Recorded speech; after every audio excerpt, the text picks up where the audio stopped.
ನಮ್ಮನೆ ಯುವರಾಣಿ, ಹೇ ನಮ್ಮನೆ ಯುವರಾಣಿ. ನಾನ್ ಮುಂಬೈಗೆ ಹೋಗ್ಬೇಕು ಅಂದ್ರೆ ನನ್ನ ಫ್ಯಾಮಿಲಿನ ಬಿಟ್ಟು ಹೋಗ್ಬೇಕು. ಅದು ನನ್ಗಿಷ್ಟ ಇಲ್ಲ ಸರ್. ಅಂದ್ರೆ ಫ್ಯಾಮಿಲಿನ ಬಿಟ್ಟು ಹೋಗಕ್ಕಾಗಲ್ಲ ಅನ್ನೋ ನೋಗೆ ಈ ಪ್ರಮೋಷನ್ನ ಬೇಡ ಅಂತಿದ್ದೀರಿ. ಹೌದು ಸರ್.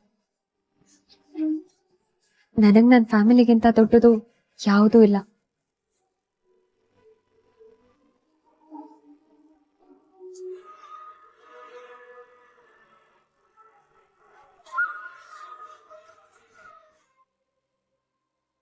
ಫ್ಯಾಮಿಲಿನ ಬಿಟ್ಟು ಹೋಗಬೇಕು ಅಂತ ಯಾಕೆ ಹೇಳ್ತೀರಾ? ನಿಮಗೆ ಕೊಡ್ತಿರೋದು 2 BHK ಅಪಾರ್ಟ್ಮೆಂಟ್. ಫ್ಯಾಮಿಲಿನೂ ಕರ್ಕೊಂಡು ಹೋಗ್ಬೋದಲ್ಲ? ಸರ್, ಆದರೂ ನನಗೆ ಸ್ವಲ್ಪ ಕಷ್ಟ ಆಗತ್ತೆ. ನನ್ನ ಕೈಲಿ ಹೋಗಕ್ಕಾಗಲ್ಲ.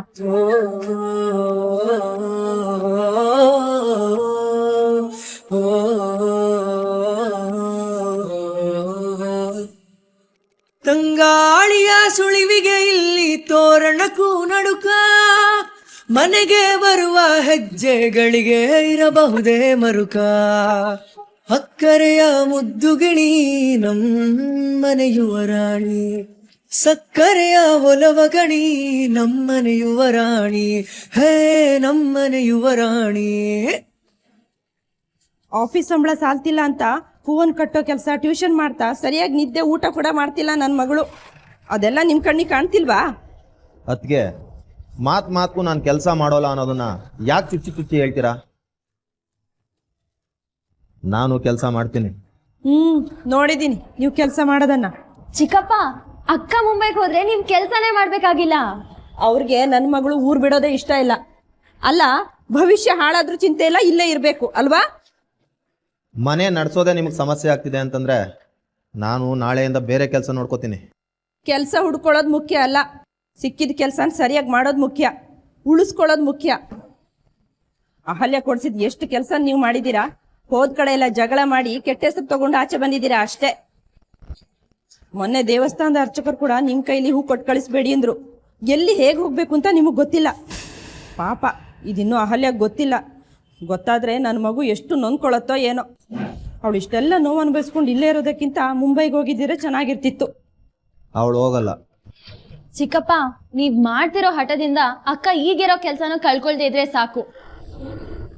ಅಮ್ಮು, ಏನೇ ಹೇಳ್ತಿದೀಯಾ?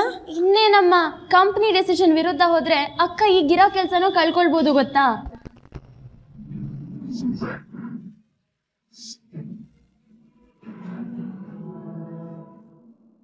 ಅಹಲ್ಯ ಅವರೇ, ನೋ ಸಿಟ್. ನಾನು ನಿಮಗೆ ಒಂದು ಪಾಯಿಂಟ್ ಕ್ಲಿಯರ್ ಮಾಡಬೇಕು. ಯಾವುದೇ ಕಾರ್ಪೊರೇಟ್ ಕಂಪ್ನಿಲಿ ಕೆಲಸ ಮಾಡುವಾಗ ಪ್ರಮೋಷನ್ ಮೇಲೆ ಟ್ರಾನ್ಸ್ಫರ್ ಆಗೋದು ಕಾಮನ್. ಅದು ನಿಮಗೂ ಗೊತ್ತಿರಬೇಕಲ್ವಾ? ಗೊತ್ತಿದೆ ಸರ್. ಅಂದಮೇಲೆ ನೀವೆಲ್ಲದಕ್ಕೂ ರೆಡಿ ಇರ್ಬೇಕಲ್ವಾ? ಇಷ್ಟೆಲ್ಲ ಫೆಸಿಲಿಟೀಸ್ ಕೊಡ್ತೀವಂದ್ಮೇಲೂ ಏನು ಬೇಡ ಅಂತಿದ್ದೀರಾ? ಅದಕ್ಕೆ ಕಾರಣ ಇದೆ ಸರ್. ಓ, ಅದಕ್ಕೂ ಕಾರಣ ಇದೆಯಾ? ಏನು? ಸರ್, ನನ್ನ ತಂಗಿ ಬೆಂಗಳೂರಲ್ಲೇ ಓದ್ತಾ ಇರೋದು. ಈಗ ದಿಢೀರಂತ ಮುಂಬೈಗೆ ಶಿಫ್ಟ್ ಆದರೆ ಅವಳ ಎಜುಕೇಷನ್ ಹಾಳಾಗತ್ತೆ. ನನಗದಿಷ್ಟ ಇಲ್ಲ ಸರ್. ಅವಳು ಓದ್ ಹಾಳಾಗೋದು ಒಂದೇ, ಅವಳ ಫ್ಯೂಚರ್ ಹಾಳಾಗೋದು ಒಂದೇ.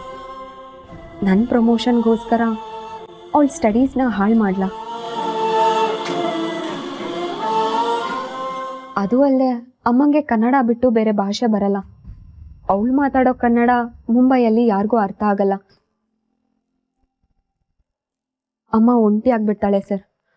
ಅಮ್ಮಂಗೆ ಬೆಂಗಳೂರು ಚೆನ್ನಾಗಿ ಅಡ್ಜಸ್ಟ್ ಆಗಿದೆ. ಅವಳು ಮನೆ ಕೆಲಸ ಎಲ್ಲ ಮುಗಿದ್ಮೇಲೆ ಅಕ್ಕಪಕ್ಕದವ್ರ ಜೊತೆ ಮಾತಾಡ್ಕೊಂಡು ಟೈಮ್ ಪಾಸ್ ಮಾಡ್ತಾಳೆ. ಅದು ಅಲ್ಲದೆ ದೇವಸ್ಥಾನಕ್ಕೆ ಹೋಗೋದು, ಅರ್ಚಕರ ಜೊತೆ ಮಾತಾಡೋದು, ತರಕಾರಿ ತರೋದು, ಇದೆಲ್ಲ ಅವಳೇ ಮಾಡೋದು. ಮುಂಬೈಗೆ ಹೋದ್ರೆ ಇದೆಲ್ಲ ಸಾಧ್ಯ ಆಗಲ್ಲ. ನಾನು ಆಫೀಸ್ಗೆ ಅಂತ ಹೋದ್ರೆ ನನ್ನ ತಂಗಿ ಕಾಲೇಜ್ಗೆ ಅಂತ ಹೊರಟೋಗ್ತಾಳೆ. ಅಮ್ಮ ಒಂಟಿ ಆಗ್ಬಿಡ್ತಾಳೆ. ಮಾತಿಲ್ಲ, ಕತೆ ಇಲ್ಲ. ಅಷ್ಟು ದೊಡ್ಡ ಮನೆ ಕೂಡ ಅವಳಿಗೆ ಜೈಲ್ ಅನ್ನಿಸ್ಬಿಡುತ್ತೆ. ನಮ್ಮ ಅಮ್ಮನ್ನ ಪಂಜರದ ಹಕ್ಕಿ ಮಾಡೋದಕ್ಕೆ ನನಗಿಷ್ಟ ಇಲ್ಲ ಸರ್. ಇದೆಲ್ಲ ಪಾಸಿಬಿಲಿಟೀಸ್ ಬಗ್ಗೆ ಯೋಚನೆ ಮಾಡಿನೆ ನಾನೇ ನಿರ್ಧಾರಕ್ಕೆ ಬಂದಿರೋದು. ಸೊ ಏನು ಮಾಡೋಕ್ಕಾಗಲ್ಲ ಅಂತಿದ್ದೀರಾ.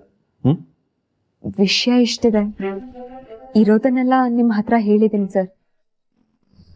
ಒಂದು ಕಂಪನಿ ಇಂಥವ್ರಿಗೆ ಪ್ರಮೋಷನ್ ಕೊಡಬೇಕು ಅಂತ ಡಿಸೈಡ್ ಮಾಡಿದ್ರೆ ಆ ಕಂಪನಿ ಡೈರೆಕ್ಟರ್ಸ್, ಬಾಸ್ ಅದ್ರ ಬಗ್ಗೆ 10 ಸಲ ಯೋಚನೆ ಮಾಡಿ ಡಿಸೈಡ್ ಮಾಡೋದು.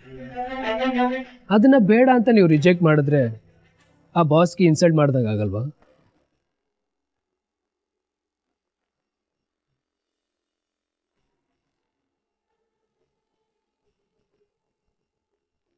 ಯುವರ್ ಕ್ವಶನಿಂಗ್ ಅವರ್ ಡಿಸಿಷನ್ ಅಲ್ವಾ?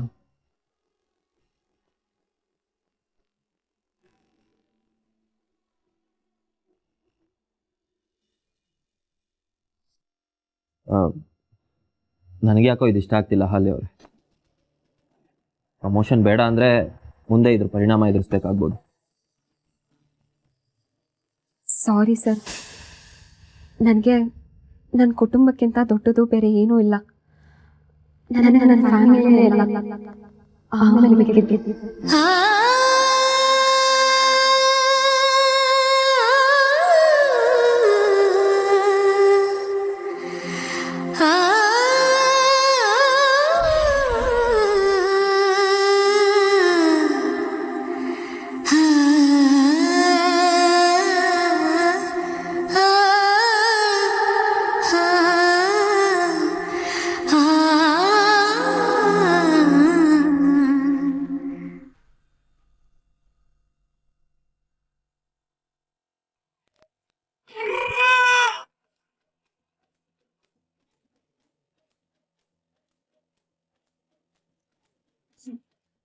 ಒಂದು ಶಿಸ್ತಿಲ್ಲ, ಎಲ್ಲಿ ಏನ್ ಮಾಡ್ಬೇಕು ಗೊತ್ತಿಲ್ಲ. ಅಡ್ಗೆ ಮನೆ ಕಟ್ಟೆ ಮೇಲೆ ಕುತ್ಕೊಂಡು ಸೇಬ್ ತಿಂತಾರೇನೆ. ಹೋಗಮ್ಮ, ನಂಗೆ ಕಂಫರ್ಟಬಲ್ ಆಗಿರೋ ಜಾಗ ಅಂದ್ರೆ ಇದೊಂದೇ, ಅದಕ್ಕೆ ಇಲ್ಲಿ ಕೂತ್ಕೊಂಡಿದ್ದೀನಿ, ಆಪಲ್ ತಿಂತಿದ್ದೀನಿ.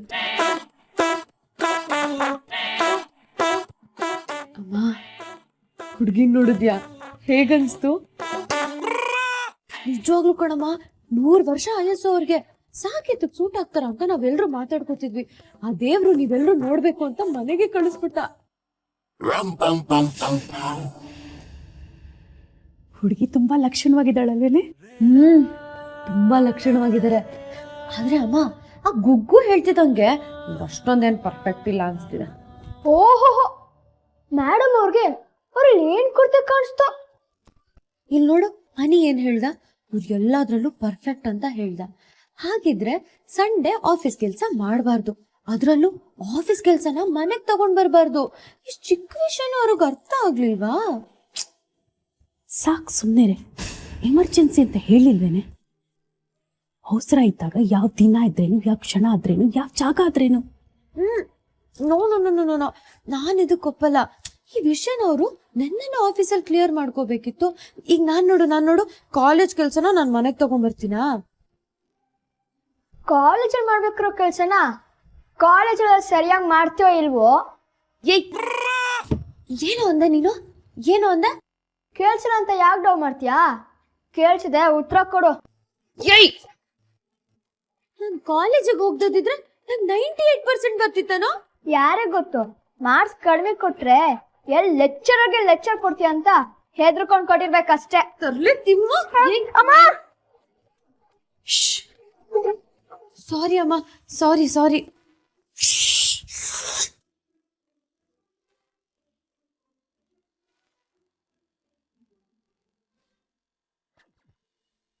ನನ್ಗೇನೋ ಅಕ್ಕನ ಕೆಲ್ಸ ಉಳಿಯೋ ಡೌಟು. ಆಯ್ತಾಯ್ತು, ನನ್ನ ಮಗಳು ಇದ್ದಿದ್ದ ಕೆಲಸ ಕಳ್ಕೊಂಡು ಕಂಡವ್ರ ಮನೆ ಕೆಲಸ ಮಾಡ್ಕೊಂಡಿರ್ತಾಳೆ. ಆಗ ನಿಮ್ಗೆ ಸಮಾಧಾನ ಅಲ್ವಾ? ಬರ್ಲಿ ಅವಳು ಹಠ ಮಾಡಿ ಆದ್ರೂ ಮುಂಬೈಗೆ ಹೋಗಕ್ಕೆ ಒಪ್ಪಿಸ್ತೀನಿ.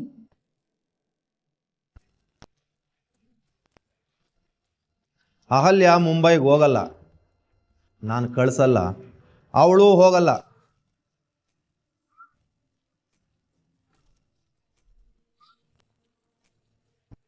ನೀವೇ ನನ್ನ ಮಗಳು ಹಿತೈಷಿನಾ? ಅದಕ್ಕೆ ನೀವೆಷ್ಟೇ ಕುಂಕು ಮಾತಾಡಿ ನನ್ನ ನಿರ್ಧಾರ ಬದಲಾಗಲ್ಲ. ಏನಾಗುತ್ತೋ ಅದನ್ನೇ ಹೇಳಿದ್ದೀನಿ, ಅದೇ ಆಗುತ್ತೆ.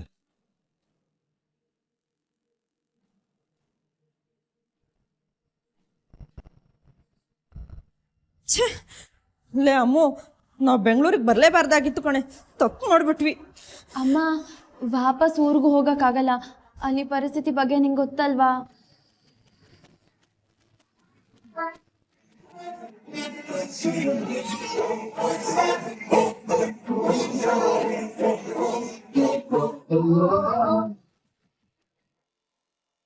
ನಿಮ್ಮನ್ನ ಅಲ್ಲಿಗೆ ಅಪಾಯಿಂಟ್ ಮಾಡ್ತೀವಿ ಅಂತಂದರೆ ಅಲ್ಲಿರೋ ಚೇರ್ಪರ್ಸನ್ನ ನಾವು ಪ್ರಮೋಷನ್ ಮೇಲೆ ಮುಂದೆ ಕಳಿಸಿರ್ತೀವಿ ಅಲ್ಲೇ ಅವರು. ಈಗ ಆ ಜಾಗ ತುಂಬೋದಕ್ಕೆ ನಮಗೆ ಪ್ರಾಬ್ಲಮ್ ಆಗುತ್ತೆ. I am really sorry sir. ನಿಮ್ಮ ಫ್ಯಾಮಿಲಿ ಮೇಲೆ ನಿಮಗಿರೋ ಕಾಳಜಿ ಪ್ರೀತಿಗೆ ನಾನೇನು ಮಾತಾಡಲ್ಲ. ಆದರೆ ಕಂಪ್ನಿದು ರೂಲ್ಸ್ ಆ್ಯಂಡ್ ರೆಗ್ಯುಲೇಷನ್ಸ್ ಅಂತ ಇರುತ್ತೆ, ಅದನ್ನು ಮೀರೋದಕ್ಕೂ ಆಗಲ್ಲ. ಎಲ್ರಿಗೂ ಒಂದೇ ರೂಲ್ಸ್. ಹೌದೌದು, ರೂಲ್ಸ್ ಆ್ಯಂಡ್ ರೆಗ್ಯುಲೇಷನಲ್ಲಿ ನಾವು ಪಕ್ಕ. ನೀವು ಈ ಪ್ರಮೋಷನ್ನ ರಿಜೆಕ್ಟ್ ಮಾಡಿದ್ರೆ ಇನ್ನು 2-3 ವರ್ಷ ನಿಮ್ಗೆ ಯಾವ ಪ್ರಮೋಷನು ಸಿಗಲ್ಲ. ಇದೇ ಡೆಸಿಗ್ನೇಷನಲ್ಲಿ ನೀವು ವರ್ಕ್ ಮಾಡಬೇಕಾಗತ್ತೆ. ಪರವಾಗಿಲ್ಲ ಸರ್, ನಾನು ಇದರಲ್ಲೇ ಖುಷಿಯಾಗಿರ್ತೀನಿ.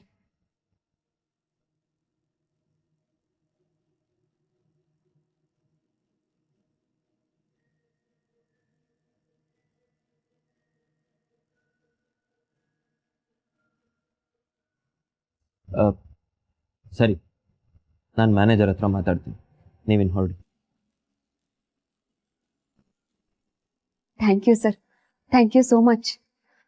ಅಪ್ಪ ದೇವ್ರೆ, ಏನಾಗುತ್ತೋ ಅಂತ ಯೋಚನೆ ಆಗಿತ್ತು. Thank you sir.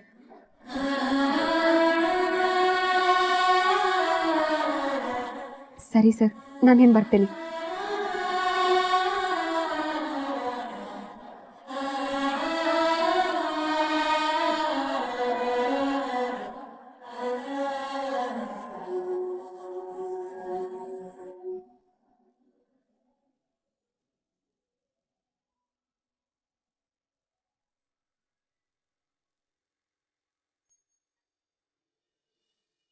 ಇಲ್ಲ ಸರ್, ನಾನೀಗ ಕೋಪನ ಬಿಟ್ಟಿದ್ದೀನಿ.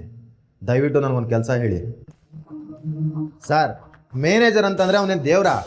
ಅವತ್ತು ಅವನು ನನ್ನ ಬಗ್ಗೆ ಕೆಟ್ಟದಾಗಿ ಮಾತಾಡ್ದ, ಅದಕ್ಕೆ ನಾನು ಅವ್ನು ಹೊಡೆದೆ.